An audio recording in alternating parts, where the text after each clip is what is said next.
Thank you, band, for calling us to the goodness of God as we gather this morning. Now we have a very, very special, privileged time in our worship where we look at the Word of God. So I would encourage you to read with me from Exodus chapter 3.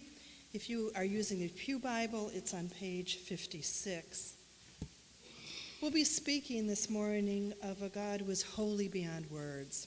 And truly, at this moment in Exodus, we find Moses encountering this reality as he meets God. The other reality that Moses learns is when we find ourselves in desert places, God shows up. A lesson for us this morning as we contemplate his holiness, his sovereignty, but his tender care as well. So join me as we consider the first 15 verses of chapter 3 in Exodus.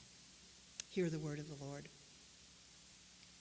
Now Moses was tending the flock of Jethro, his father-in-law, the priest of Midian, and he led the flock to the far side of the desert and came to Horeb, the mountain of God. There the angel of the Lord appeared to him in flames of fire from within a bush. Moses saw that though the bush was on fire, it did not burn up. So Moses thought, I will go over and see this strange sight, why the bush does not burn up. When the Lord saw that he had gone over to look, God called to him from within the bush, Moses, Moses. And Moses said, Here I am. Do not come any closer, God said. Take off your sandals, for the place where you are standing is holy ground. Then he said, I am the God of your father, the God of Abraham, the God of Isaac, and the God of Jacob. At this, Moses hid his face because he was afraid to look at God. The Lord said, I have indeed seen the misery of my people in Egypt. I have heard them crying out because of their slave drivers, and I am concerned about their suffering.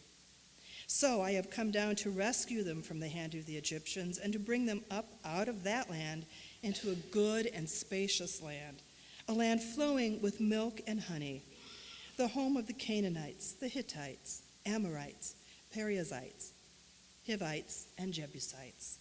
And now the cry of the Israelites has reached me, and I have seen the way the Egyptians are oppressing them. So now go. I am sending you to Pharaoh to bring my people, the Israelites, out of Egypt. But Moses said to God, Who am I that I should go to Pharaoh and bring the Israelites out of Egypt? And God said, I will be with you. And this will be the sign to you that it is I who have sent you. When you have brought the people out of Egypt, you will worship God on this mountain. Moses said to God, Suppose I go to the Israelites and say to them, The God of your fathers has sent me to you, and they ask me, What is his name? Then what shall I tell them? God said to Moses, I am who I am. This is what you are to say to the Israelites. I am has sent me to you. God also said to Moses, Say to the Israelites, The Lord, the God of your fathers, the God of Abraham, the God of Isaac, and the God of Jacob, has sent me to you. This is my name forever, the name by which I am to be remembered from generation to generation. Let us be faithful in our remembering this morning.